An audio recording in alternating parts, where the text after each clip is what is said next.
সাগরের মাঝখানে এক পাহাড়, ওই পাহাড়ের উপরে বসে 500 বছর টানা আল্লাহর ইবাদত। বনি ইসরাইলের এক লোক 500 বছর আল্লাহর ইবাদত করেছে, দিনে আর রাতে একবার করে নিচে নামতেন। সেখানে আল্লাহ তাআলা পাথরের ভেতর থেকে তার জন্য মিঠা পানির ব্যবস্থা করে দিয়েছেন, আর একটা ডালিম গাছের ব্যবস্থা করে দিয়েছেন। সকালে নামলে একটা টসটসে ডালিম, রাতে নামলে টসটসে ডালিম।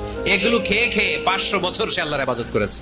আল্লাহর দরবারে কিয়ামতের কঠিন ময়দানে যখন লোকটা হাজির হয়ে যাবে, আল্লাহ বলবেন 500 বছর ইবাদত করছে তো আমার দয়ায় আমার বান্দারে জান্নাত দাও। এই বান্দা বলে বালবি আমালি, আল্লাহ তোমার দয়া লাগবে কেন, আমি আমার আমল দিয়ে জান্নাতে যেতে চাই। আল্লাহ বলবেন তাই ঠিক আছে, তোমার 500 বছরের ইবাদত এক পাল্লায় রাখো। আমি যে দয়া করে এই দুনিয়ার সৌন্দর্য দেখার জন্য তোমার দুটা চোখ দিয়েছিলাম, দুটা নয় একটা চোখ আরেক পাল্লায় রাখো। রাখা হবে, দেখা যাবে ওই 500 বছরের ইবাদত হালকা হয়েছে, আর মুহূর্তের মধ্যে আল্লাহর দেয়া একটা চোখের নেয়ামত ভারী হয়ে গিয়েছে।